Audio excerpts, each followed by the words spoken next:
Olá, bem-vindos a mais um estudo bíblico. Hoje nós estaremos examinando a Escritura no livro de 2 Reis, capítulo 11, versículo 1 em diante, nos traz uma passagem forte. Vamos direto ao contexto. Vendo, pois, Atalia, mãe de Acasias, que seu filho era morto, levantou-se e destruiu toda a descendência real. Mas Joseba, filha do rei Jorão, irmã de Acasias, tomou a Joás, filho de Acasias, furtando-o entre os filhos do rei, os quais o matavam, e pôs ele e a sua ama na recâmara, e o escondeu de Atalia, e assim não o mataram. Está lá em 2 Reis, capítulo 11, versículo 1 até o 2.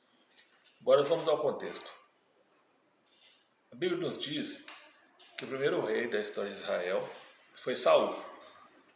E aí, por motivos que nós não vamos entrar no contexto agora, Saul ele foi rejeitado do trono, e o rei que assumiu o trono de Israel após a sua morte foi o rei Davi.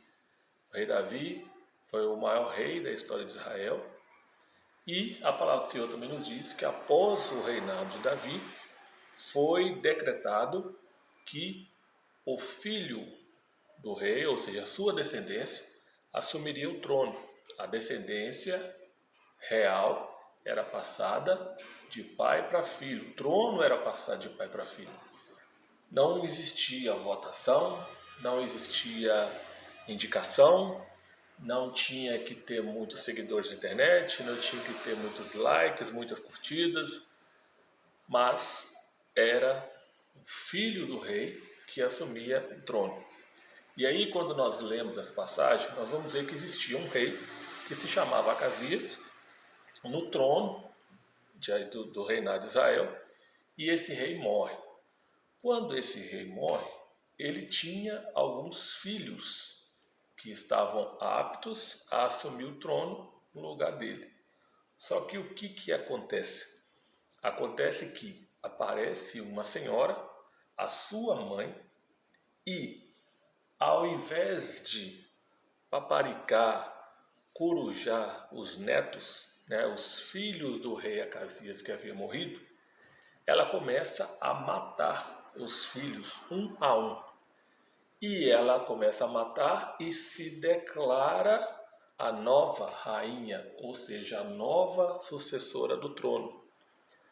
Nós vemos aqui uma senhora, então, que estava tomada pelo coração perverso. Ao invés de bajular, cuidar, paparicar os netos, ela começa a matá-los. Só que a Bíblia também diz que aparece uma pessoa. Quem era essa pessoa? A tia das crianças. E ela guarda aquela criança, o caçula, e ela o esconde. Aqui nós já temos algumas lições valiosas. Primeiro, existem situações na nossa vida que nós estaremos prestes a assumir o trono, ou seja, assumir uma vitória, comemorar algo que está praticamente entregue nas nossas mãos, mas quando nós estamos prestes a assumir, se levanta uma pessoa para tentar tomar o nosso trono, tomar a nossa vitória. Por que eu falo tentar? Porque essa dona, essa senhora, ela começou a matar os netos para assumir o trono. Quando ela achou que já estava garantido o reinado, a Bíblia diz que tem um que não morreu, tem um que foi escondido, tem um que foi guardado, o filho caçula. E aquela criança, ela é escondida por alguém. E aqui eu vejo a segunda lição. Qual é a segunda lição? Joseba era a tia que levantou e guardou aquela criança.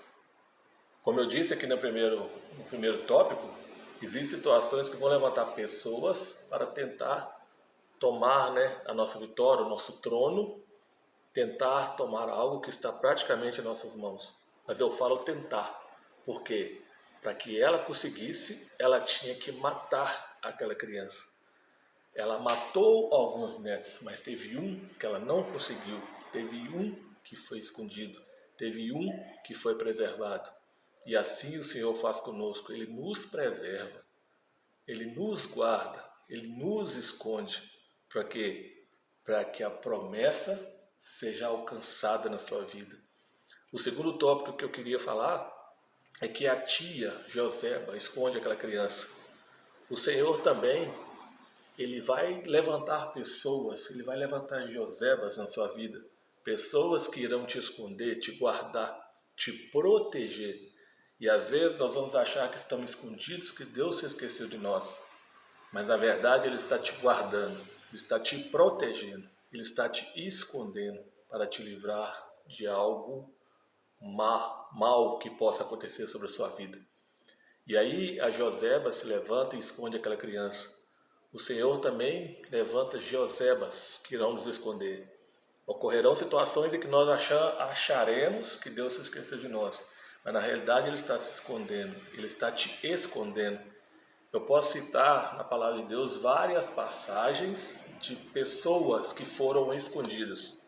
Não vou estender muito, mas eu vou citar dois que eu gosto muito de citar.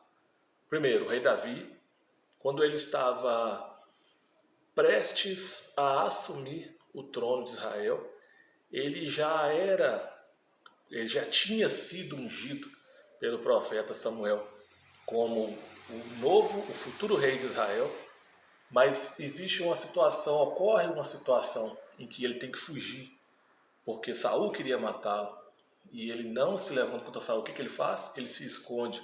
Ele se esconde aonde? Na caverna de Adulão. E quando ele está escondido na caverna de Adulão, lá ele conhece pessoas que se tornam companheiros inseparáveis e leais na vida dele.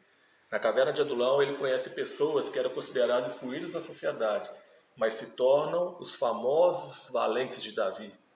Pessoas que irão guerrear ao seu lado, lutar pela sua vida, serem leais com ele. Assim também o Senhor faz conosco, né? Ele levanta pessoas que serão leais, que serão fiéis, pessoas que quando nós acharmos que Ele não está se lembrando de nós, Ele nos esconde em determinados locais, que na realidade nós estaremos sendo preparados, treinados e conhecendo pessoas que irão acrescentar e somar na nossa vida. Eu vejo também uma passagem também que eu gosto muito, onde a Bíblia nos diz que havia um jovem, um homem, que se chamava Mefibosete. Mefibosete, a Bíblia descreve que era aleijado de ambos os pés e era neto de Saul. Um dia, quando Davi já estava sentado no trono, ele estava governando, ele estava reinando Israel, ele fala assim: olha, existe alguém descendente de Saul para que eu possa honrar? E então um dos seus servos fala assim: olha, tem um homem, mas ele chama Mefibosete, ele está lá numa terra estranha que chama Lodebar, e ele é aleijado. Aquela pessoa faz questão de dizer que ele é aleijado, mas Davi falou assim: olha, manda trazer, manda buscar. E aquele homem, Mefibosete, que estava escondido, que estava esquecido na terra de Lodebar, ele é trazido até o rei Davi, e Davi fala assim: olha, Mefibosete, talvez você esteja escondido até hoje naquela terra, mas a partir de hoje você vai se assentar na mesa comigo e vai ser tratado como filho do rei. Você vai comer na mesa comigo e com meus filhos e vai ser tratado como um príncipe, como uma descendência real. Então eu vejo aqui Mefibosete também, ele não estava numa situação agradável, ele estava aleijado, ele estava numa terra estranha, mas o Senhor muda a sua história. Ele estava escondido por um tempo, mas agora o Senhor o coloca à mesa para se assentar ao lado do rei. Ou seja, aquele período que Mefibosete passou escondido. Na realidade, agora a sua vida está sendo transformada, mudada, e ele se assenta na mesa. E o Senhor assim faz com a gente, né? Ele nos convida a nos assentarmos à mesa, cearmos com Ele e sermos tratados como filho do Rei. E mais um tópico que eu quero refletir. Eu citei aqui que, então, o Senhor levanta Josebas, o Senhor nos esconde, o Senhor nos guarda. E se nós continuarmos lendo o segundo livro de Reis, no capítulo 11, nós vamos ver o desfecho dessa história. Diz a Bíblia, então, que um dia passam-se 6 anos e aquela criança é buscada, é trazida para governar sobre a nação.